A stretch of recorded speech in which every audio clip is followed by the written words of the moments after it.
Welcome to CSOLead.com, the podcast focused on cybersecurity, cloud, and modern IT. I'm Yavor Zlatev, your host, and in each episode, we break down complex cybersecurity topics into practical insights that you can apply in the real world, actually in your IT environments. Whether you're an IT professional or business leader, you're in the right place to learn more about cybersecurity. Today we are here with Crowdstrike and Catalina Iosub and Rafał Pawłowicz from Exclusive Networks.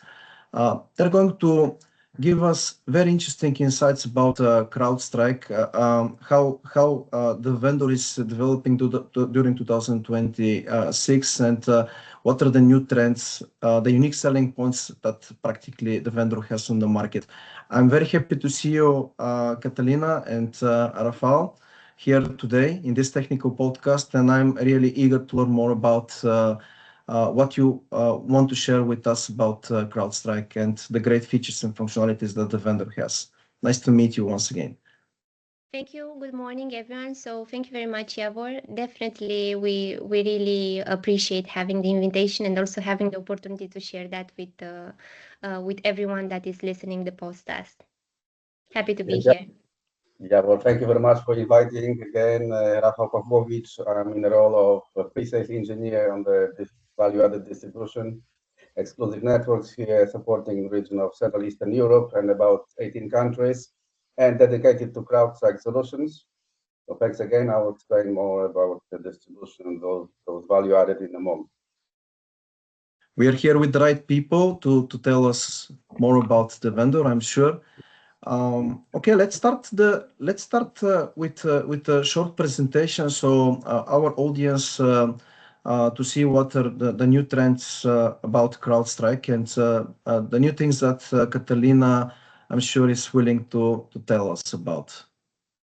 Awesome. That's actually perfect. Thank you, Yavor. So I'm pretty sure that everyone has heard in the market about Crowdstrike, but just to give a short, let's say, intro, it's quite important for you to know that the company was founded in 2011.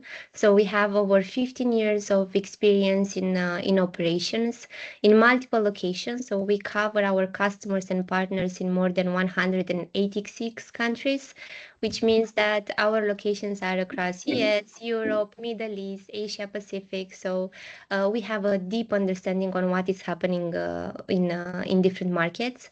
But of course, Crowdstrike is definitely known for our core technologies, such as endpoint security or cloud security or threat intelligence. But we should not neglect also the services part, because we do have a strong team for managed detection and response, Overwatch team for threat hunting, and of course we are supporting different customers and prospects during the incident response engagements.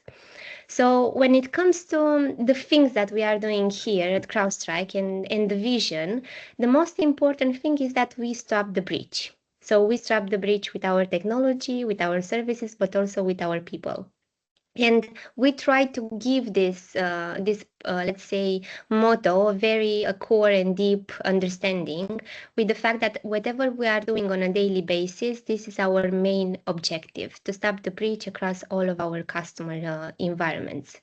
In the same time, another very important vision that we have and we have built in this past 15 years is how we are able to consolidate everything in a single platform, because we want to make sure that all the capabilities that are normally needed in the security operations center are there for the customer to actually consume and leverage them.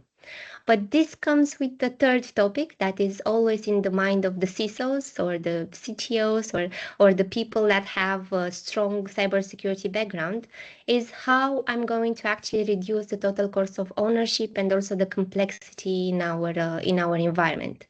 And this makes sense because we've seen so many vendors in the market, so many security technologies. So it's quite hard when you have to have a decision, right? What is the best vendor that I can work with, or what security solution I need to implement in my organization to be able to respond to any emerging threats. So what we are trying to provide to our customers is to make sure that we do reduce this complexity, which of course comes back with the single platform approach that we had from the start. And the fourth thing that we are trying to achieve, and I think this is the strongest point in our vision, is expanding the partnership. So we are here to support our customers, our partners, third-party vendors in the cybersecurity space and ecosystem, and of course, everyone that we are interacting with, we are trying to deliver in the best service that they can get. So I know, Yavor, you may ask me why Crowdstrike is definitely leading the stage with our security technologies in many, let's say, products. And I can definitely share with you that this is a very short and simple answer that we have. We always have in mind the trend landscape, the adversaries, and of course the needs of our customers. So that's why we always have this open conversation with them to understand what is their security team actually fighting on a daily basis. Because if we have this, let's say, answers from everyone, we are able to actually build those core technologies that can support them during this fight. So you're actually listening to the client's needs and adapting your technology based on that. That's for sure. So there's two approaches. First of all, we track for the global adversarial changes because you need you need to know what you need to defend against, right? So you need to know who are your adversaries, what could be your problems. And in the same time, this is a full focus of our threat research team and the threat intel team to actually obtain this type of visibility. And they are performing context-rich intelligence research, deep and dark web monitoring, constant collection of indicators of compromise. And most importantly, they are spending a lot of time to actually understand the TTPs of the adversaries and the most complex attack patterns that are being leveraged by the adversaries. So they can share back, of course, this type of information with us. But there's two outcomes here.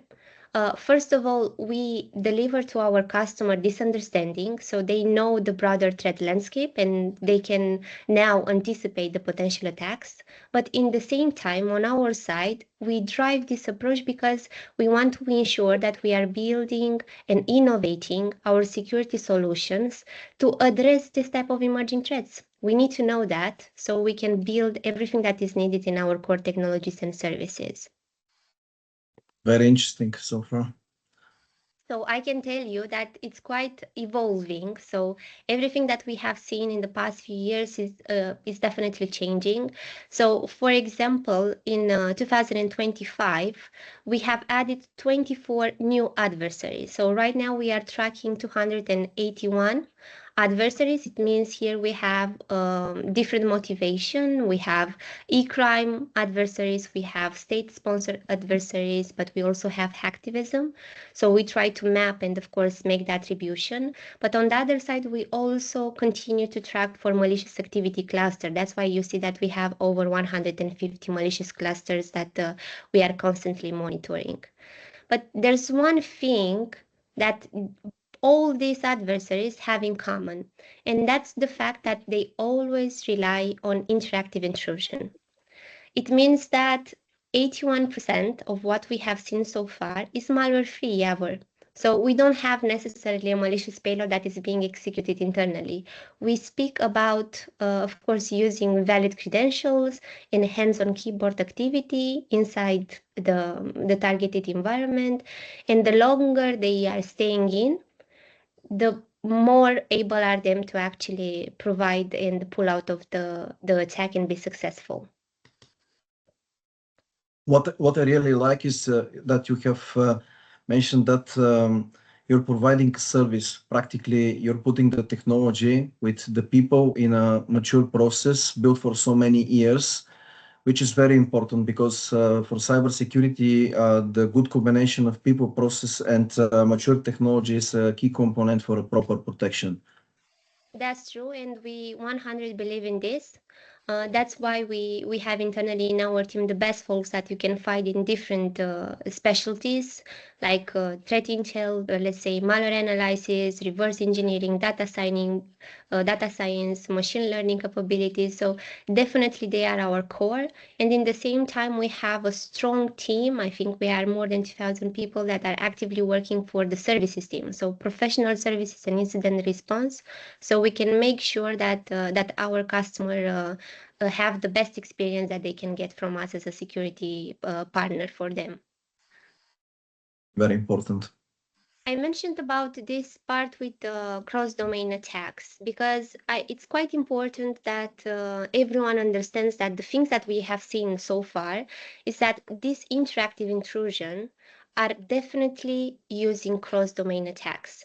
So the attackers are incredibly resourceful and they are using whatever is needed for actually being able to get in the customer environments.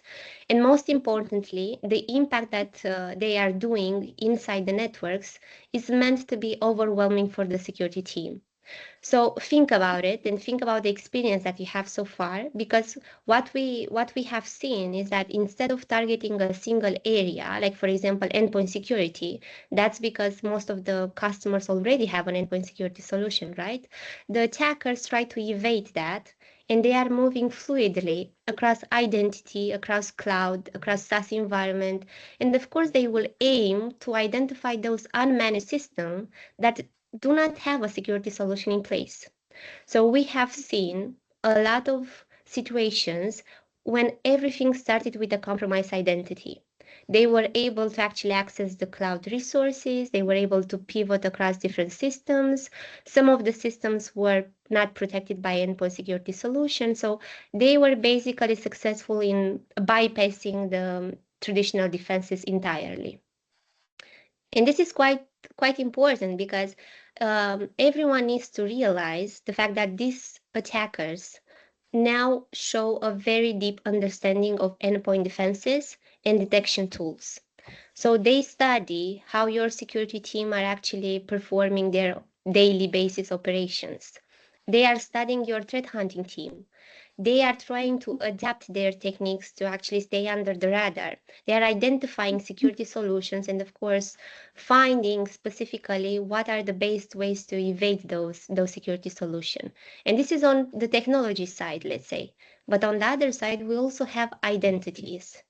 So one of the most important or critical areas, and it's a very important shift that everyone needs to be aware in the market, is the fact that we see constantly compromised identities because they remain the easiest and the stealthiest way for the attacker to get in. So imagine if you have a valid account, you can definitely just use that account and those credentials to enter in that environment and pretend that you are doing legitimate work. And of course, finding those valid accounts that have been compromised, it requires a multi-domain approach. You cannot stop an identity intrusion if you are only looking on identity logs, right? You need to hunt for them. You need to see the full picture. And of course, this is where we try to step in with our technology.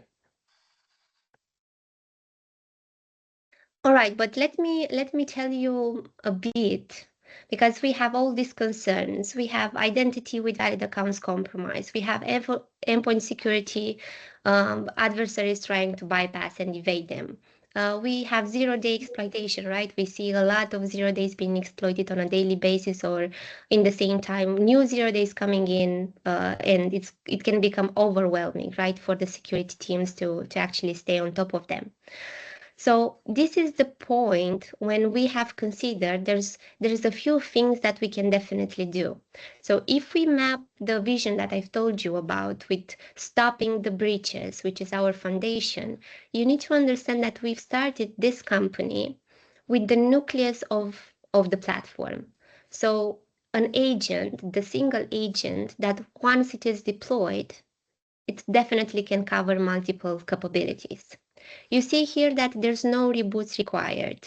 That's because we had in mind for our customers, especially for the customers that are in sensitive sectors. Imagine what we can do, for example, in the OT environment, in the SCADA system, ICS, or some. I was going to ask. Yes. So This is quite important. So Yavor, please go ahead with your question.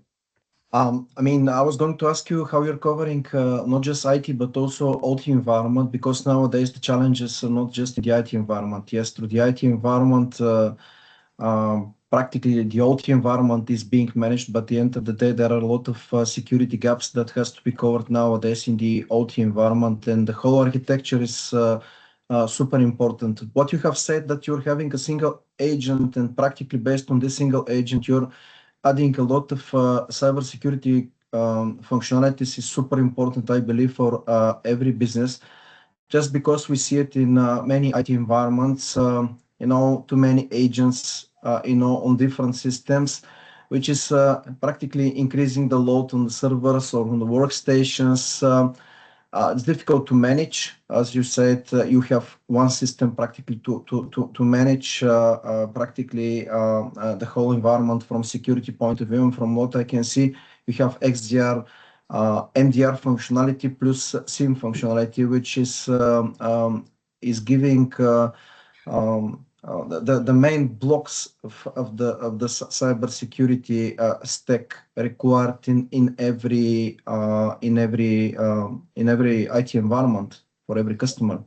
That's for sure. That's for sure, Yavor. So we, for everyone, needs to understand that Crowdstrike is a pure play cybersecurity vendor.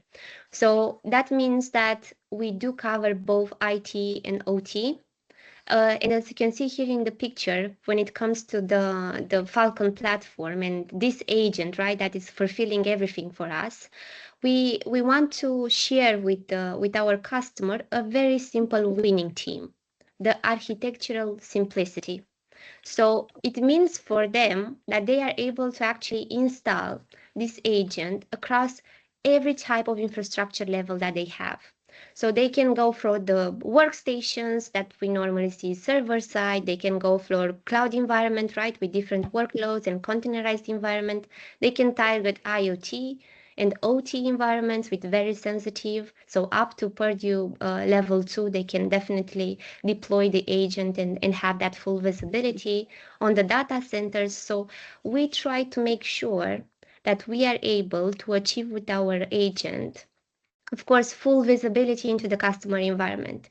And that can be accomplished only if you are able to accommodate their infrastructure requirements, right? Because every customer is very different. We have customers in all the industries possible. So we can go for the governmental sector, for the energy sector, with critical systems, with health check, with, I don't know, maybe financial industry. So in each of these environments, of course, everything when it comes to the infrastructure level is quite different. So even for a legacy environment, we do have a Falcon sensor for legacy that is able to accommodate these security needs. And this type of flexibility is quite important for the customer. And as you mentioned, Yavor, it's not just about being able to fulfill this need with an agent, but also making sure that we don't have any type of performance issues or business impact. That's why That's crucial. It's crucial. So this no reboot function across everything that we can accommodate on the operating system, it's quite relevant because we don't want our customers to have downtime. And not downtime because of us, right? So it's quite important to take in consideration this feature. And in the same time, when it comes to the performance on the OS level, and of course the agent and the impact and everything, we are very closely monitoring this in order to make sure that this is not a heavy agent. So we always tell our customers that we have this lightweight agent that is being deployed on every endpoint. And we definitely encouraged everyone to go and come to us and do the testing, right? Or even hear from our existing customer what is their feedback, right? Because this lightweight sensor reflects directly on the resource consumption and the performance on the machine. So we want to make sure that there's no disruption. We don't have any type of hardware requirements, so there's nothing that it needs to be installed on the customer environment. Everything is SaaS delivered. And yeah, I was going to ask about this. If it's SaaS, if it's SaaS delivered as a platform, crucially important to know and to clarify it. Yes, for the audience. is SaaS delivered, so no hardware here, no policies that you have to manage, no OS upgrades, no. So this is quite straightforward. It's a SaaS delivered, and the deployment process, it can scale from SMB, right, from small businesses to very large enterprises, because we can provide this type of fast performance without extensive resource capacity that is needed for the deployment process. This is quite an important aspect. And in the same time, you mentioned the CM function. And of course, it's very important for all of our customers. This is because we don't want to keep everything, let's say, closed, right? We don't want to be like a vendor that is telling you, no, we are not open, you need to use our solution and that's it. No, it's not the case. So our approach is, of course, an API-driven and the extensibility to everything that we have built inside the platform. And this is why the customers, and most of them, are definitely using the third-party telemetry ingestion to bring that into our CM function, which is again. That's very important clarification. You practically have an integration with other third-party cybersecurity vendors in order to ingest telemetry data and practically to be able to correlate events which are coming from other sources. I'm asking that because as we have started the conversation, every IT environment is different. In every, I would say, in different parts of the world, different type of technologies are even being used. So it's crucially important diverse type of IT environment to be well covered. If you say a few more words about this, that's going to be interesting. Yes, so that's for sure. So, so the way that we have built our architecture is definitely to be open to accommodate third-party sources. So you have what is called first-party telemetry. So everything that is gathered by our agent, and of course the functions that this agent is accomplishing. But in the same time, we have the third-party telemetry. All of this is going into the Crowdstrike cloud. So of course, it's a specific tenant that is being dedicated to the customer. We have very strong restriction when it comes to the security of the data and of course privacy level, full control environment and everything. So this is definitely something that is being consumed by the customer. And on top of everything that we are doing, we are putting the automation and orchestration, because on this part we have a built-in SOAR product as well. But let me get back a bit on the CM part, because what we want is definitely encourage our customers to use the third-party telemetry. We want our customers to have this full visibility across everything that is happening in their environment. That's why, for example, as part of the business process, today we are offering to all of our customers 10 gigabytes per day log ingestion for free for them to bring these logs. So if the customer decides like, look, for me, it's important to have the firewall logs or the VPN logs, right, in the CM product and correlate those events in the Falcon platform, then that's it. You are able to do that. You are able to fulfill this requirement. And as I've mentioned, on top of everything that we are doing, for us, it's a very strong and important aspect to have the possibility to automate and orchestrate everything. Inside the platform, there's a built-in SOAR product, Fusion SOAR. So it means that this product is free of charge, is accessible to everyone, no matter the licensing that they are having, because we want to prioritize the automation process for each of our customers. We don't want to have threshold. Oh, you can have a SOAR or no, you cannot have.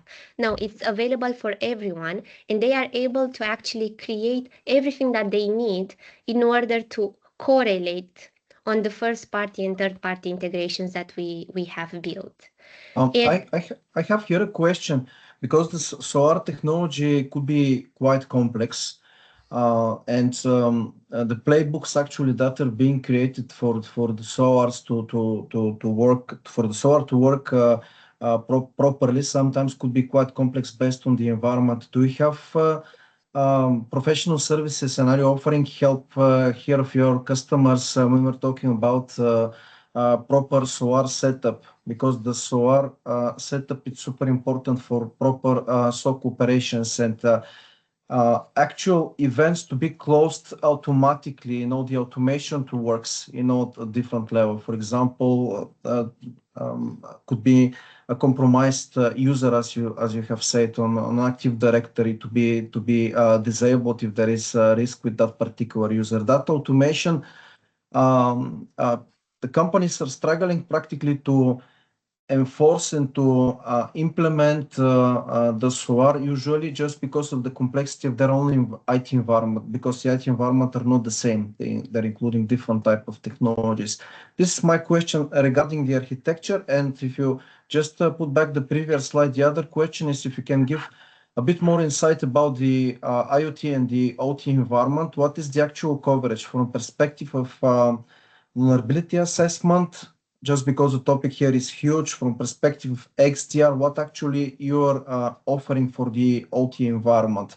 Usually the OT environment and IoT environment, it's well closed, not exposed to the internet. But there are certain questions which are always open about vulnerabilities. Not always the software is being up to date. There is third-party vendor management usually on such type of environments. It looks like more secure, but at the end of the day, if it's not managed well, it's having, I should say, it's giving more risks practically to the organization. So that's why I want to learn more. What is the actual scope of CrowdStrike on OT and IoT?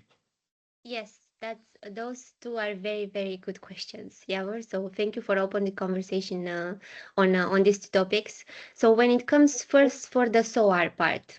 So for the SOAR, of course, as I've mentioned, is built inside the platform. It's going to support fully all the subscriptions or all the modules or solutions that we are giving in the platform. This is because it's fully integrated, right, inside the platform, and of course it's going to accommodate all the capabilities that we currently have. In addition to that, we open the SOAR function through the integrations with the third-party vendors. So it means that if you want, for example, to use SOAR to reset the password or add the user on a watch list or send to Okta a notification that this account has been compromised and they need to isolate it, you do have the possibility, and I'm also going to show that in the demo as well. In the same time, if you, for example, have an IP address, right, which you have deemed during the investigation process that is a command and control server, then you can share that indicator of compromise with your firewall and put an action in the firewall to actually block any type of communication with that IP address.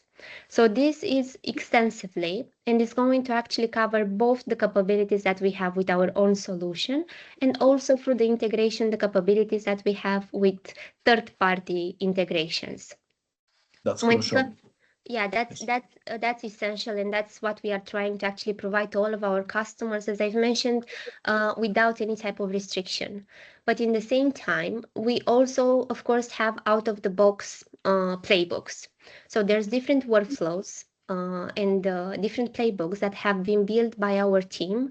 So we always take in consideration what our Falcon Complete team. Falcon Complete is our managed detection and response team, like a SOC as a service team for most of our customers. We do have a large pool of customers that benefit from AMDR service from CrowdStrike. So we learn from our team specifically what are the most cumbersome actions, right, that they are doing during the investigation process, or what type of containment and remediation actions they need to do in case they face an active threat. So by learning this, we were able to take back with our internal teams and build this type of workflows for our customers to consume out of the box. In the same time, we moved even further than that, and we have released a few months ago what we call AgentWorks. And this AgentWorks is actually an AI agent that is going to support the workflow creation in natural language. So That's very interesting. it's amazing. Believe me, Yavor. If you see it in reality, it is definitely going to resonate with all the CISOs that are listening today. So it's like having not only people doing the work for the investigation and remediation part, but also all sorts of agents that you can put to work on your behalf. And this is what we are trying to achieve with Charlotte AI. And I will definitely expand this topic a little bit later. But this part is, of course, the first part with having the possibility to consume out of the box the playbooks. We also can leverage our services team to provide you with the guidance and support to implement very specific playbooks that you have for your own use cases. And on the other side, we complement this with AI because this is the world that we are living in. We must be fools if not using AI, right? To definitely foster and superpower our security teams to do that. And this is what we are trying to achieve here at Crowdstrike. Actually, the biggest challenge so far before the introduction of AI was practically building these playbooks and making them custom, because usually the vendors were coming with pre-built playbooks that could be used, but as I said, each IT environment is different. And you know, the gap worldwide is actually the security knowledge, and practically finding engineers who can do that and actually who understand the architecture. Now AI is helping a lot, just because people who understand the security architecture at the very top level, they will be able through the AI practically to build these playbooks much more easily and to secure better the environment. So that's great actually to learn that you have integrated this in your environment. It's practically a great functionality. So before yes, it's very important, and this is our let's say our motion today, because we understand the customer needs. As I mentioned, it's quite important to hear this feedback, and that's why if you look in the platform internally, right, we do have the core technology. We have endpoint security, right? We have SaaS security, cloud security, CM, threat intelligence, I don't know, vulnerability assessment, and so on. So this is the core part that is being supported by the single agent. But look, on top of it, we have the agents that we have built out of the box for the customer. So if they need a detection and response agent to take action on their behalf, they have the possibility today to use that, because we have built these agents for them. Same goes for everything that we are doing on the threat detection for AI, for example, right? Or custom workflows, as we have mentioned for the Fusion SOAR. So it means that throughout this agent, the customer can say in the natural language, look, in case I have this incident and I have an active, valid identity being compromised, I want you to build me a workflow that is going to do the enrichment on this identity, so I can know specifically who is the user and what type of permissions they have, what resources they are accessing. And then once I have this information, I want you to do, let's say, reset the password, or isolate the account, or send me an email notification to be picked up, or send me a Slack notification, or create a ServiceNow ticket for me or for the management team to have a reported. And if you share this information in natural language with the agent, it's going to build back for the customer the entire workflow.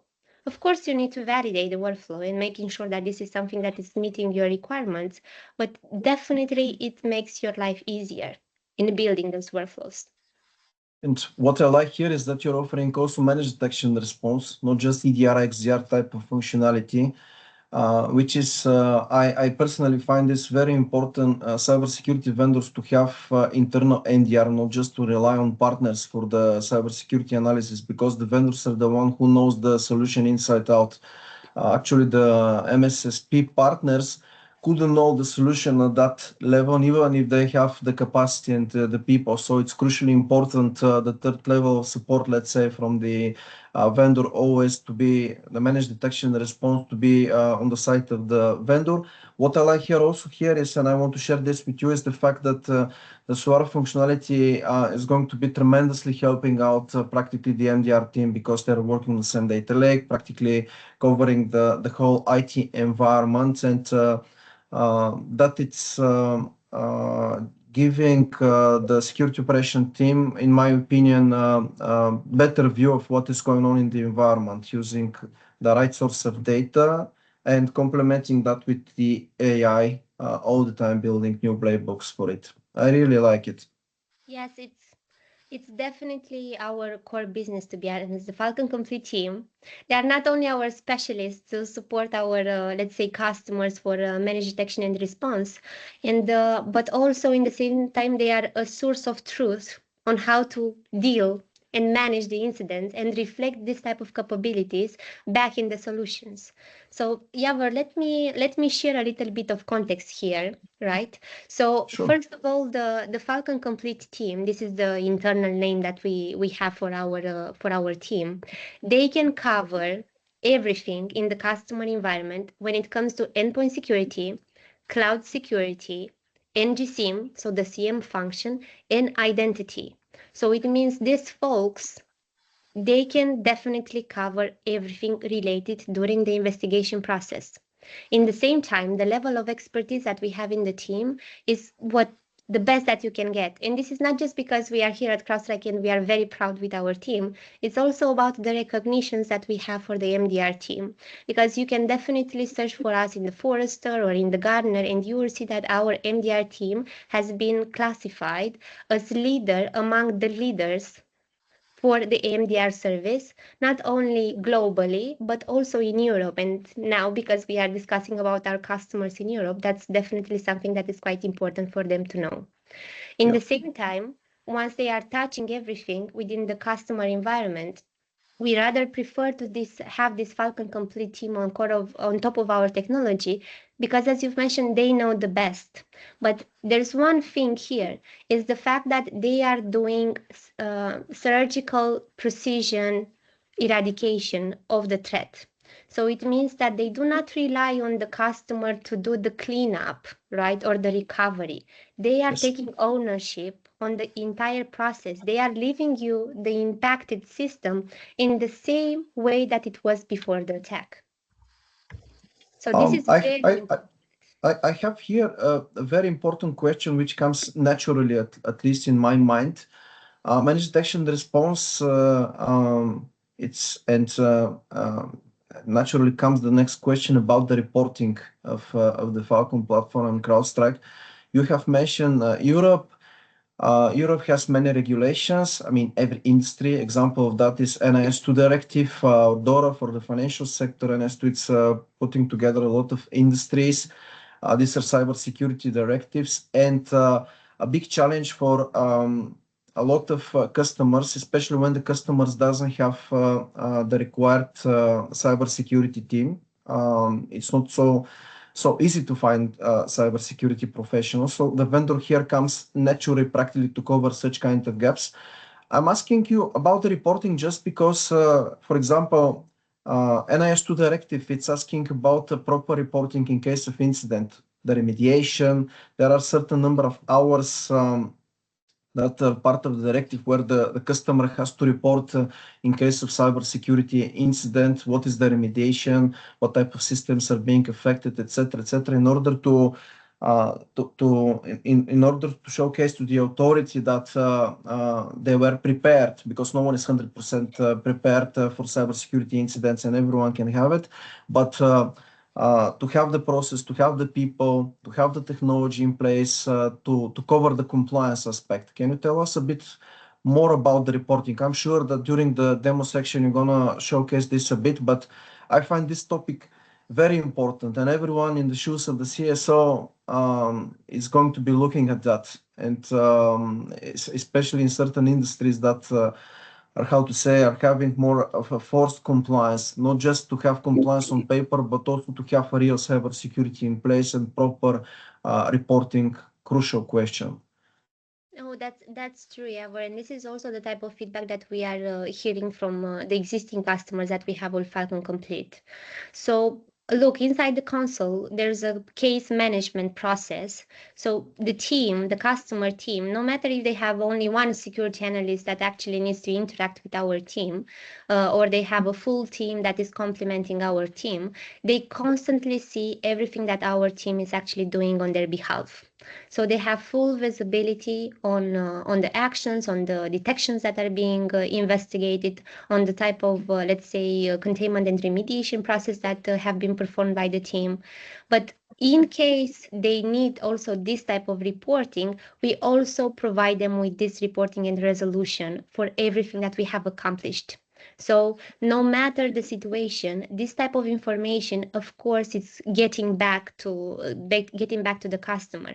If we are suffering during an investigation process, let's say an active intrusion, right?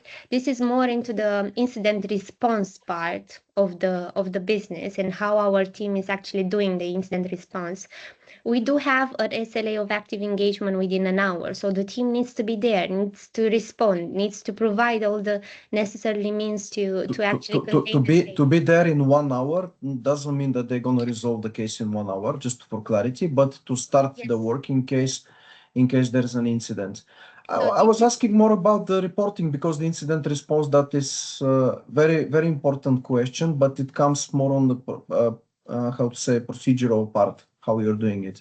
Yes, so the reporting part, every team that is in Falcon Complete receives this advisory consultant. So is this 24/7 team that is dedicated to follow the SUN program to manage all the detection and incidents being reported in the console. But in the same time, is this advisory person that is going to actually support throughout the entire communication process. And when it comes to the reporting itself, the team is providing all the details needed for the customer itself to both report internally to their management team, but also leverage that level of reporting also for outside engagements with different prosecutors or different regulatory agencies that they need to report in. So this is part of the service. Yes, this is part of the service that they are providing. Okay, very interesting. Let me go back to... I'm eager to see the demo because I think we have covered most of the questions. Probably there is one question that I would have, which I'm sure that after the demo we're going to discuss also with Rafał. It's more about the commercial aspect and how Crowdstrike work with partners and the customers, which we're going to leave as a side question. I mean, I would be happy to see the demo if you don't have something to share on the presentation part because we are limited with the time. Yeah, so Yavor, is just one thing because I have not addressed your question about the OT part, and I think it's quite important for everyone listening. Our approach is definitely having both IT and OT coverage, because it's quite difficult to replicate security what you have with the IT environment with what you have in OT environment, because OT environment is very specific, and in the same time it stands out with different level of criticality in case something happens. So when it comes to the OT environment, we do have existing customers, very big customers that are currently our customers. So it's quite important for everyone to understand. So if we look at the Purdue level, we are able to install the agent starting with Purdue level 2 on every workstation or server or historical, let's say, infrastructure or SCADA or ICS. So we can accommodate as long as we do have the operating system supported on it. So we do have the capability to actually achieve that. We cannot touch the PLC and the RTU, which normally stays at Purdue level 1. But there's a different topic here because we are able to collect and get visibility inside those systems as well. And this comes back to your question about what is this agent doing actually for the OT. So after you are installing the agent, there's 3 different processes that are going to be accomplished by the agent. First would be endpoint security, right? Because you need to be protected against any type of threats that are specific to OT. And let me tell you specifically for endpoint security a few things that may be very relevant for the team.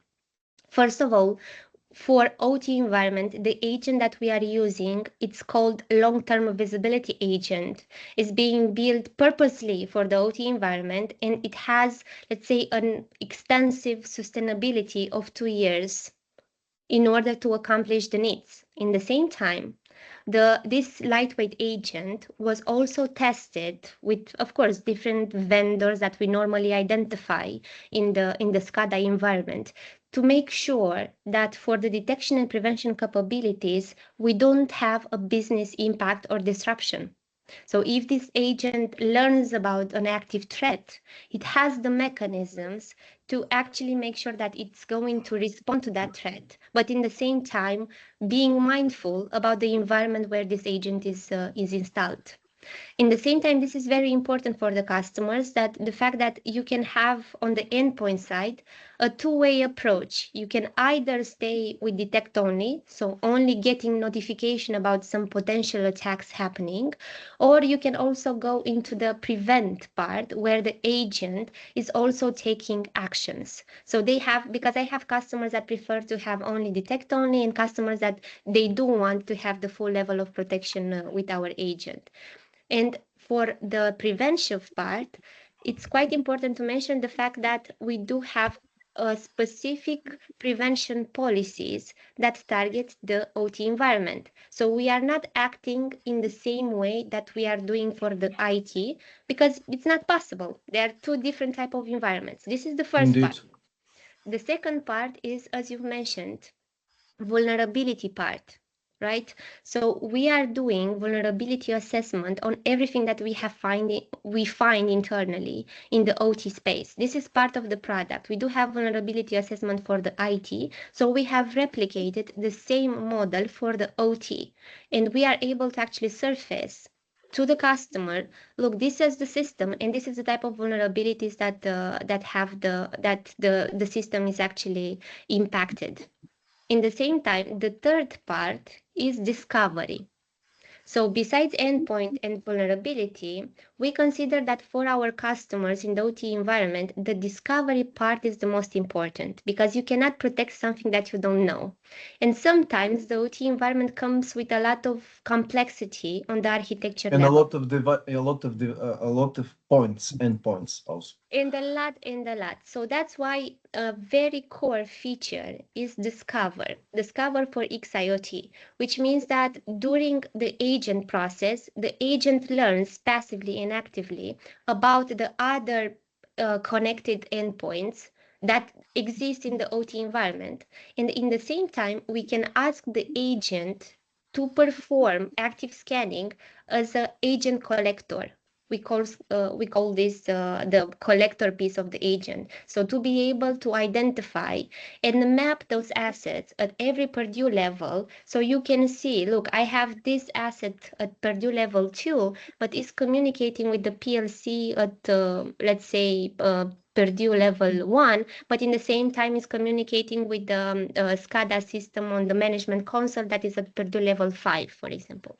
So this type of mapping, it's very, very important. So just a summary, there are 3 things that we can achieve in the OT: the endpoint security, vulnerability assessment, and discovery with asset inventory. So full mapping of the infrastructure. It actually requires separate podcast because the topic it's quite big, and I'll be happy if we do such about the OT environment, especially when we have such a big coverage. Nowadays, the OT environment, the industry is putting a special note and is trying to connect more IT and OT, not as it was before, like OT is something separate from the IT environment. Thank you, Catalina, for the great presentation. Are we going to have a short demo so our audience to be able to see how actually the platform looks like? I'm sure every engineer, every IT specialist like to see this particular part of the podcast. That's true. So give me a second so I can Sure. provide you with full visibility. I know it's always exciting, but I'm happy that we were able to actually go through many questions and also explain a little bit the logic of our business. It was very interesting so far. I'm sure that the audience are going to like it because it was very interesting and showcase even to myself. I have learned new things about CrowdStrike. So amazing. Can you guys see my screen with the? um, Okay. with the dashboard? Yeah. Actually, yes, we see a lake and a mountain. Ah, okay, so no, that's not good. 1 second.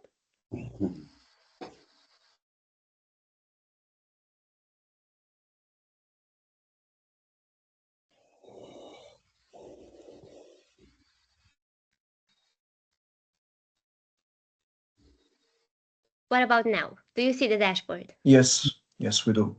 Perfect. So as part of the demo, I'm trying to just give as much of information. But when you have 30 solutions built in the Crowdstrike portfolio, is quite hard.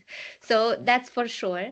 Very But high level, very high very level, high because level. we saw the components, just for the audience to be able to have the feeling how the graphical user interface and the console looks like. It's more important than going into details. Yep, that's for sure. So look, for our customers, as I've mentioned, we have this single agent, single platform. So it means that for our customers, depending on the level of subscription that they have or the solutions that they need in their environment, they will be able to consume everything in this dashboard. So if the customer has, for example, endpoint security, of course, automatically it has the NG SIEM part, because I've mentioned we are providing them with full functionality of the SIEM platform plus the 10 giga log ingestion per day. And in the same time, if they want to go into cloud security, SaaS security, identity, and so on, they do have everything in this dashboard. And this is our mindset, right? Having the cross domains, looking specifically on what is the cornerstone of your SOC. Exactly. So what you need to investigate.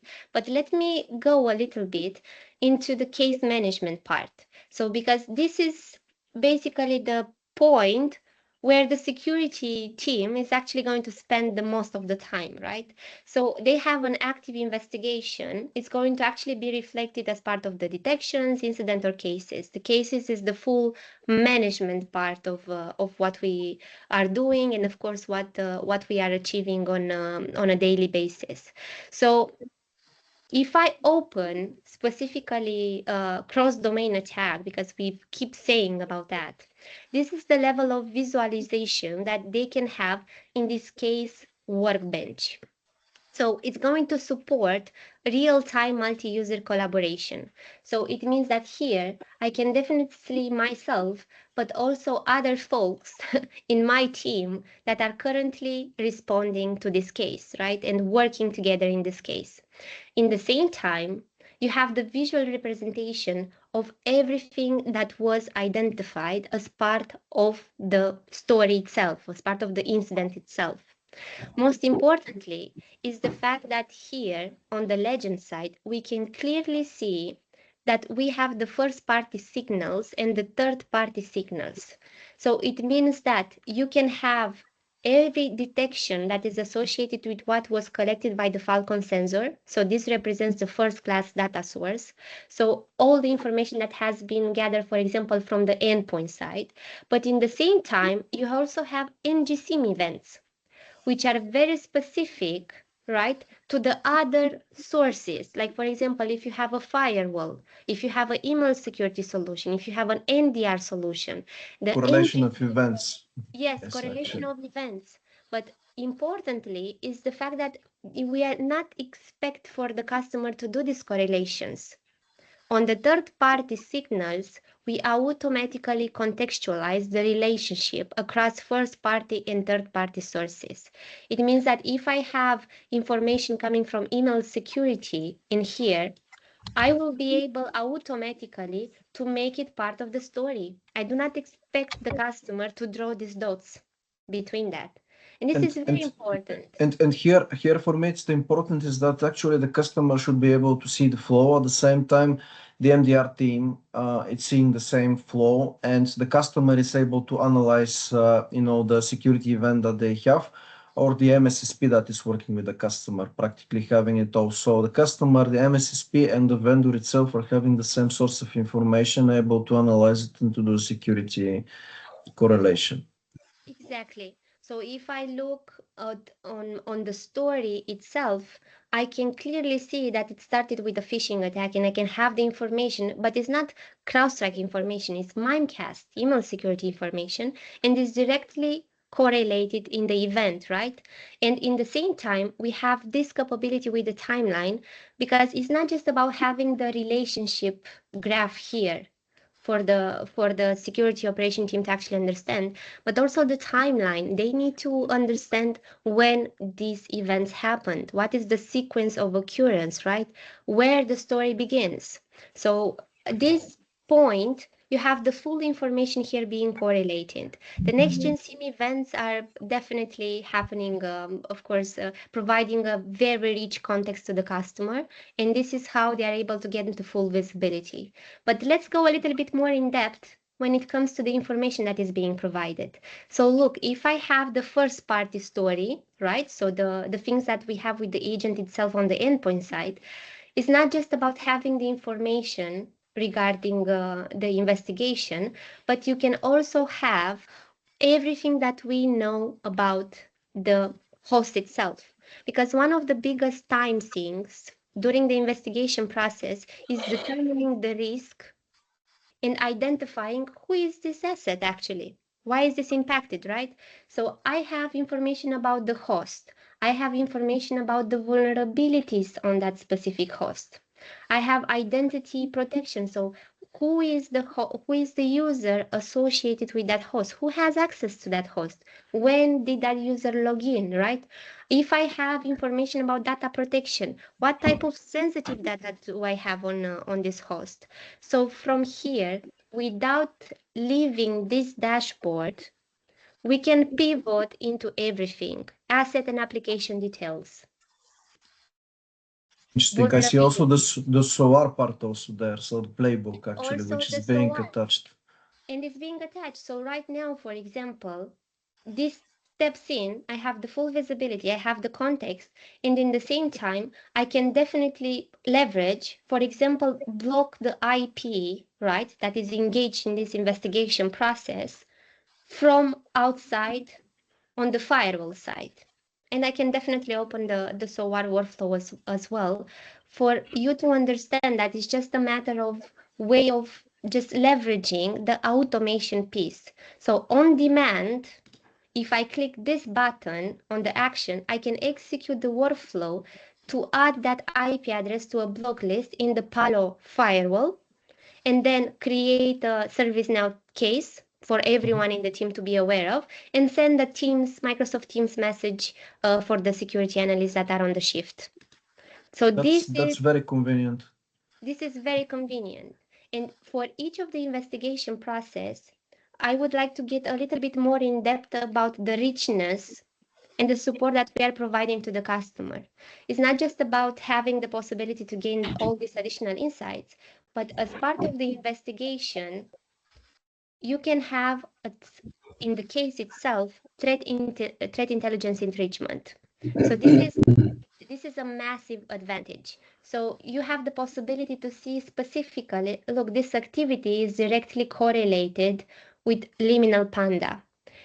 From here, you can view, of course, the intel reports that we have written, the targeted countries, the indicators of compromise that we have associated, the TTPs that we are documenting at the MITRE level. So all this information is actually here.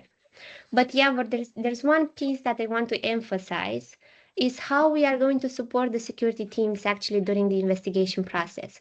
So today, we have full detection, triage, and agentic response with our AI capability. It means that we are doing the triage. So think about the security analyst at the SOC level 1, how much time they are investing to identify if this is a real threat or is something that, I don't know, can spend half an hour. Before AI, it was a lot of time, and that's why the SOC team actually was much bigger, as a number of people. And you're showcasing unique selling point at the moment, because with the AI, practically the analyzing of data, it's coming faster, and the actual work with data. So it's telling you specifically, what is this? This is a true positive. Why is this? So what type of information we have, the full details, the things that you need to pay attention to. So you have everything in order for you to stay focused on what is an active threat that is impacting your environment. Of course, the second part, we go after of course, and beyond the things that we have built so far with the agentic response. So basically, we are telling you or guiding the security analyst what they need to do in order to perform the investigation, contain the threat, and remediate the threat. And of course, you can do that also on your own, but why not using the AI to do that? And it's not just about guidance here. It's also about the possibility to share, to tell to Charlotte AI to investigate on your behalf so you can save time during the investigation process. And this is mandatory. And I must share that today the customer, we have just released, I think it's 1 day old as we speak, we have just released to all of our customers 50 credits per month for free for them to leverage Charlotte AI.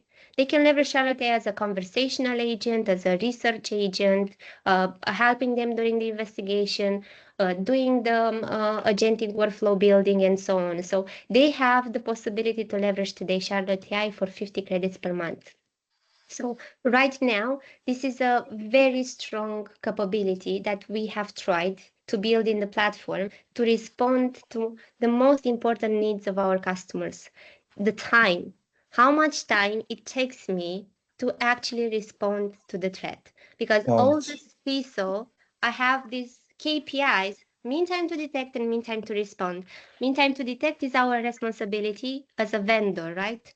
When you are purchasing such solution, you are expecting that you have the mean time to detect. And of course, this is a workflow in a lab environment. We expect the sensor to take action at each level and not let the full scenario to actually happen, right? So this is our responsibility. But in the same time, if you are facing something specific, mean time to respond. And let's supersede our security analyst with agentic Charlotte AI and give them the power to multiply the forces that they need for the investigation process. And as you clearly saw, for each of the detections, there is an action. And for each of the scenario or the steps of the investigation, there's a fusion SOAR. So I can have triage with Fusion SOAR. I can block the email address on Mimecast. We already saw how is to block an IP address. We can revoke the user Okta session and add them to a watch list. We can respond to the user with password reset on the Active Directory or Entra ID. So it's not just a matter of how we are investigating and how fast we are investigating, but also how we contain and remediate the threat. The SOAR capabilities, which are in one console, in one case. Yes, very and good. it's free of charge. So the customer are paying absolutely nothing for Fusion SOAR. So I guess this, let's say, encompasses just a small part of the things that we have achieved so far. And you saw me to perform this investigation on both first-party and third-party sources. It did not require me to go into a CM dashboard, to go into an identity dashboard, to go into solution for email security and so on. I'm not going outside this solution. I'm staying here internally because I have everything that I need in order to fulfill the investigation process. I mean, from technical point of view, I should say that I really like it, and I'm sure the audience is going to like it very much. We are limited with the time, because technical podcast it's about to reach one hour. It's even going a bit more. I know that you have a lot of things to show, and probably that's going to be in the next technical podcast, because I see topics here that are very interesting, that like IoT, OT environment, SIEM SOAR functionality, which I'm sure the technical audience is really going to like it. Me as an engineer, as a specialist who has been working in the cybersecurity industry for so many years, I find really the solution outstanding. Not just the console, the principle and the architecture that you have applied, something really good, really impressive on the market, and I'm sure the audience is going to see the same. Let's give the ball now to Rafał, to say a few words about the commercial side, of how Crowdstrike works, why the distributor it's important. You have so many practically geolocations worldwide, which are being covered. So that makes you a vendor with global impact, definitely, and global presence. So we fully understand that then the distribution channel is super important. The value-added distribution channel who can help partners working with the end customers. And I want to give the word, to Rafał, so he shared the screen and say a few words about the model of work. We don't need to go into the pricing details, definitely not in the technical podcast.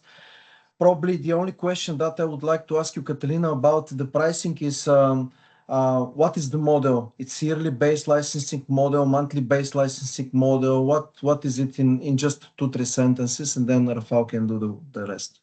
Yeah, so for the pricing model, first of all, we price on a yearly basis. In the same time, we do have the subscription are based by the number of endpoints.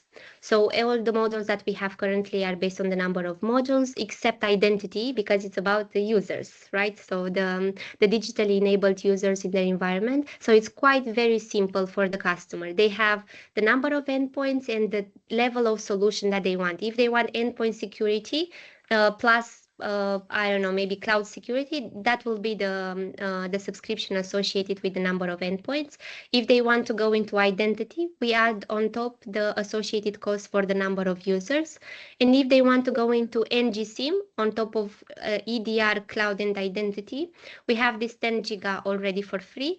And the log ingestion, if they have, for example, 40 giga that they need to accommodate on a daily basis, then they are paying for the 30 giga log ingestion per day, plus the retention period. That's the add-on, plus the retention period, because we have full hot storage cloud-based, let's say, delivery process. It means that we can accommodate 1 month storage, 6 months storage, 1 year storage. So based on the whatever is compliance needed, and technical based on the needs. compliance needs, and we do everything with the support of the partners and distributors, and that's why we have invited here Rafal. It's Let's give him the word. our distributor from Eastern Europe. Yes, thank you. Thank you.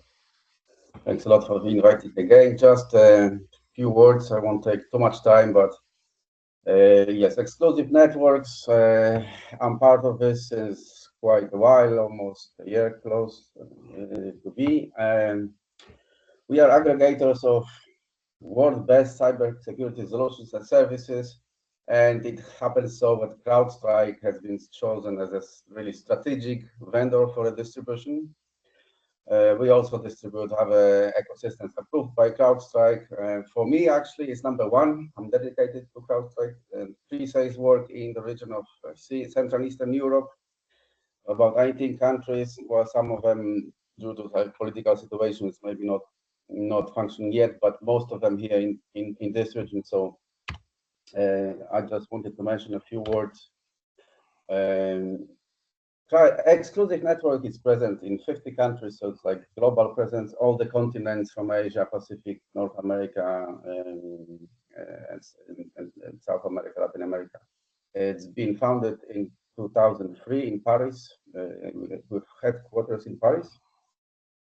However, due to acquisitions of other companies, especially here in the region of CE, like Poland and some countries, we are present over 30 years on the market, previously under the name of different other companies. We developed the business from scratch, from biggest IT manufacturers, biggest vendors of cybersecurity.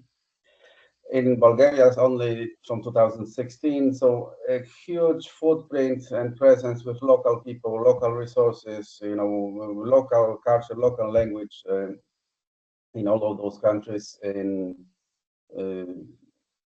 And we are able and capable to serve over 170 countries worldwide. So I think partnership with Crowdstrike has been ongoing over 10 years with EU presence. And just wanted to, in few points, because Catalina mentioned a lot of things with presentation, but why is it strategic vendor? First of all, it's indisputable number one with respect to all the evaluations of vendor agnostic, vendor independent organizations like Gartner, #1 for years in a row. I'm not sure it's 6 or 7 or 8 coming soon. Mitre attack evaluation last year won, 100% detection, 0% false positives. Some of the major vendors that didn't even participate in it. IDC, Forrester, AAA Labs, all of them #1 with extremely broad portfolio of this Falcon platform. It's not only EDR platform, EDR system or platform. Some of them think it has about 32 modules, I believe, nowadays. So extended detection response with integration with all the major third-party providers of firewalls, UTMs, perimeter devices, just name it. Identity security, very important. Catalina mentioned about that. It's nowadays our adversaries are not hacking into our organization environment. They are logging in with stolen credentials from darknet, dark web, compromised credentials. So AI detection response, it's an absolutely new attack surface, which needs to be taken care of, protected. I here encourage you, there's a link behind, to take a look at AI Summit. You can register, so it's still a recording available. About 1 hour, super excellently made video about how it is really nowadays, how AI agents talk to the other AI agents with AI agents built into the SaaS applications, exchanging keys, authentication. So very nice, excellent statement from CTO from Crowdstrike saying that if we cannot implement ID hygiene in our organizations nowadays with human accounts, with AI, it's just going to be multiplied and by far. So any problems we have nowadays will be multiplied. So it's extremely important part to have this hygiene. So this whole identity security, next generation identity security as a module, then containers with cloud security, super fast next generation CM, exposure management, IoT support, then obviously all the managed services from Crowdstrike side, incident response, which is the major part of business. So all together, cloud native, AI native, so we don't really have to worry, simplifications. We don't have to do dimensioning. We don't have to worry about even backups. Everything is in the cloud. Here in Europe, for us, it's in AWS in Frankfurt. So we're compliant with GDPR, other legal obligations we have. So our customers are compliant and like it. That was practically a very important question that we didn't have a chance to open. So if the data states in Europe that it's especially for SIEM, for the SIEM, it's important for from regulatory point of view and compliance point of view that it's important. Yes, we do have our cloud in Europe. So we have cloud in Europe, we have cloud in US, and we are expanding the cloud presence in Middle East and in India. Yes, very good. Thank you for the clarification. And I get a lot of those questions from many customers, partners, where this data is going. And explain them, this is just the telemetry. It's about the processes, how they behave, how they communicate. It's not sensitive data, and it's all in AWS in Frankfurt. GDPR compliant, legal obligations also compliant for some. Every country is a bit different here, but EU directives. So therefore, we also, as a value-added distributor, support with other services. Like Crowdstrike has a broad portfolio of global services, managed detection response, Falcon Complete, Overwatch, and others. We also support our customers, which are partners, because we mostly practically only work with partners. In some countries, as a distribution, it's even legal obligations. We cannot sell directly to end customers, only with partners. Others maybe not, but that's our business models. We do transfer this knowledge via partners, so partners become, with time, with this all this experience and exercise of integration, work together. We transfer the knowledge. We do all sorts of consultancy services around cybersecurity, deployment services, first of all, as well.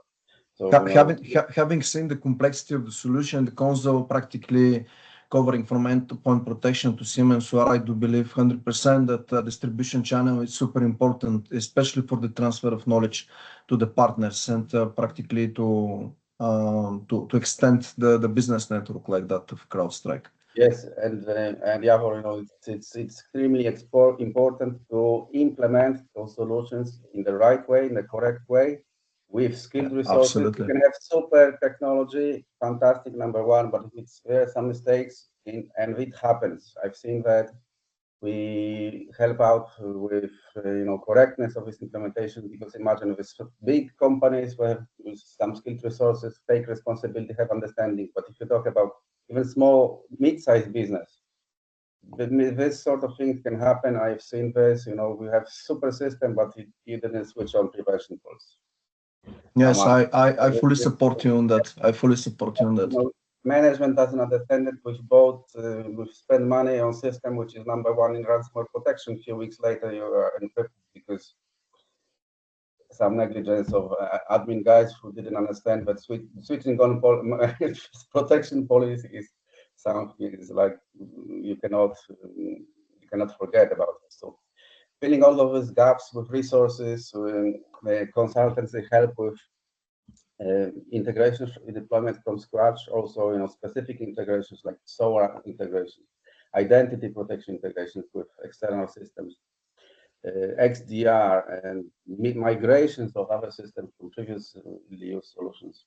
With all of this, we help partners and then customers with POCs, so proof of concepts, or sometimes we call it proof of value, tenders, bids, all of these artifacts, especially for public organizations. Tedious work could be, we help out with that and consolidate, also working with Crowdstrike together on some bigger cases. We help to become a certified Crowdstrike partner with all the preparation beforehand.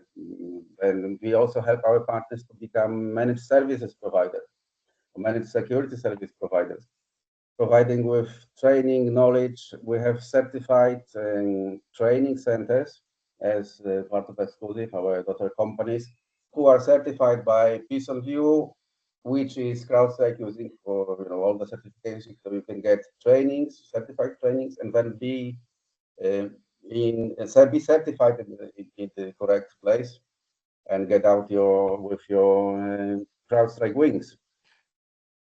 What else? We practically prevent the breaches before they really need to be stopped. Like Crowdstrike stops the breaches because of this correct implementation, validations, and all the support you can get with the knowledge and correct implementation.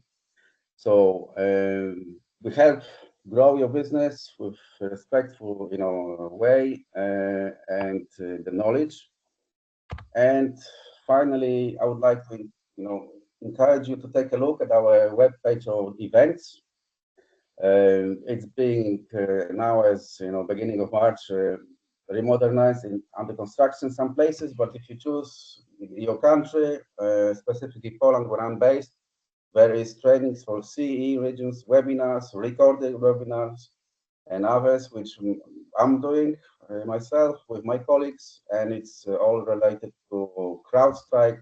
There is some recording of Crowdstrike F5, a big IP F5 and Crowdstrike partnership, how to get your console, your big IP sensor. I'm explaining in details how to work, how to configure this in Crowdstrike Falcon, how to get benefits out of this. Basic trainings, introductory ones like EDR.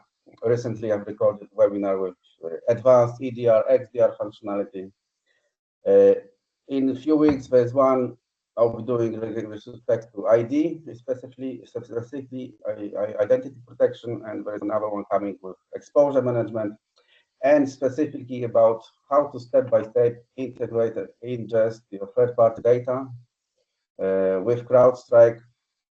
So all of that is on that events page, on a company's LinkedIn, on my personal LinkedIn. So I invite everyone interested just to join me as a friend. And That's sorry for interrupting. Practically creates opportunity for more technical podcasts on the topic, because that topic is interesting. Crowdstrike and what you have, what to show, for the audience.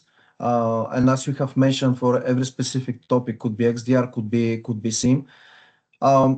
I really would like to thank you both, because I think the technical podcast today was really a great initiative, and I really like it. I like the topic. I like what you have both presented, and I'm looking for the next time when we're going to meet together, and when we're going to have the next topic discussed with you regarding Crowdstrike. It was very interesting. I should really thank you about the time spent, despite the fact that we did this time the technical podcast a bit longer than expected. I think the audience is going to like it, because both presentations were very, very interesting, and are going to be really in favor of every being in the shoes of Chief Information Security Officer. Awesome. Thank you. Thank you very much, Yavor. Appreciate inviting us, and looking forward to go more in depth into our solution, and with more extensive demo and simulation capabilities.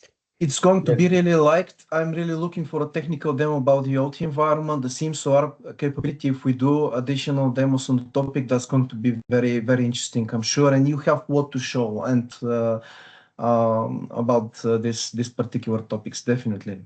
Thank you very much once again for your time. Thank you. Have a good one. Thanks a lot. Thank you.